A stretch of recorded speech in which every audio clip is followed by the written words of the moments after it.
l'apprentissage sera appris à vie.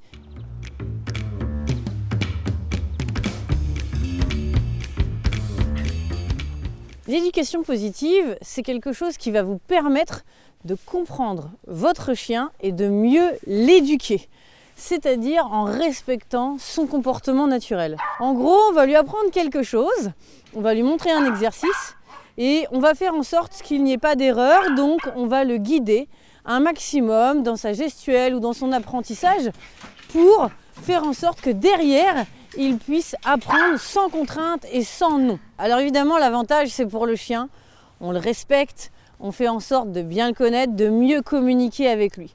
Par contre, il y a quelques petits inconvénients. On aura plutôt un chien qui va apprendre un petit peu plus sur le long terme. Cette méthode est tout à fait possible à partir de 4 mois. 4, 6 mois. À 6 mois, on a un potentiel cognitif adulte chez le chien. Souvent, on veut aller trop vite, on veut leur apprendre tout et tout de suite. L'objectif est au contraire de laisser le chien se développer à son rythme. On peut donc utiliser cette éducation vraiment tardivement. Et même par la suite, lorsque votre chien a déjà 7, 8 ans, 10 ans, c'est tout à fait possible. Et surtout, votre chien sera beaucoup plus mature et posé pour vous écouter. Alors que sur un chiot, finalement, c'est beaucoup plus difficile pour capter son attention. Donc on va être sur plusieurs semaines à plusieurs mois en fonction de l'âge du chien. Par exemple, si vous avez un jeune chien qui mâchouille vos lacets, qui mâchouille les pieds des meubles, des tables, des chaises et qui fait sans arrêt des bêtises, le premier apprentissage à faire, en fait, c'est le vôtre. Il s'agit vraiment de faire en sorte de l'occuper un maximum pour qu'il soit plus facilement fatigué. Une fois qu'il sera fatigué, il fera moins de bêtises. Une fois qu'il fait quand même peut-être des petites bêtises, à ce moment-là, l'objectif est d'éviter un maximum d'intervenir. Plus vous intervenez, même pour dire non, plus le chien va avoir votre attention. Et c'est une forme de récompense pour lui. Alors il risque de perdurer son comportement. L'objectif est donc de l'ignorer lorsqu'il va avoir ce type de comportement.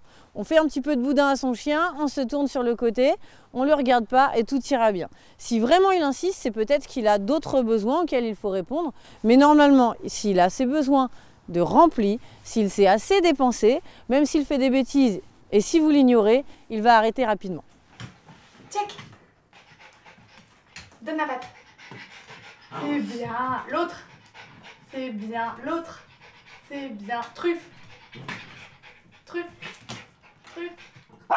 L'objectif, c'est que le chien puisse être récompensé. Ça veut dire quoi? Ça veut dire qu'il va avoir quelque chose qu'il aime pour qu'il ait un intérêt à reproduire le comportement en question. Donc ça peut être tout et n'importe quoi. En fait, quand on pense récompense, souvent on pense récompense alimentaire. Alors c'est une possibilité, mais le mieux c'est alors d'éviter, parce qu'on risque de devoir après avoir sans arrêt des récompenses alimentaires dans sa poche, c'est pas terrible. Il existe plusieurs récompenses possibles en éducation et en apprentissage positif.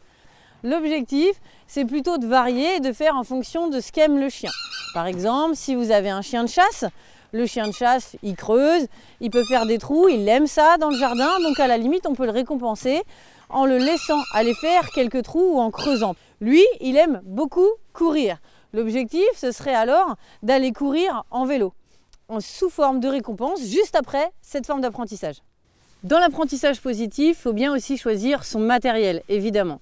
Le but est d'éviter absolument, voire même d'interdire, tout ce qui est collier étrangleur ou à petit pic comme cela, ou de tirer très fort sur le chien. Le mieux est qu'il soit un maximum en liberté. Donc on peut utiliser un collier, mais attention au cervical du chien. On peut aussi utiliser une laisse avec un harnais. Ça marche très bien. Alors on entend souvent que le harnais fait tirer le chien lorsqu'il marche, il va tirer fort et ça tire sur la laisse. Non, pas toujours. Le harnais peut aussi permettre au chien de se sentir plus libre. C'est à nous d'apprendre à tenir la laisse comme il faut. Plus on va la tenir souple, plus le chien va mieux communiquer avec nous et se sentir libre. Dans l'apprentissage positif, l'objectif est bien sûr de respecter le chien. Et les chiens, vous le savez sans doute, font des comportements d'apaisement. À quel moment? Eh bien par exemple, comme ici, avec mon chien, il n'est pas très à l'aise avec la caméra, donc il va se mettre soit sur le côté, soit complètement dos à la caméra, tout dépend. Ça sert à nous apaiser nous si jamais on voulait l'agresser à cause de la caméra, mais aussi ça sert lui à s'apaiser lui-même.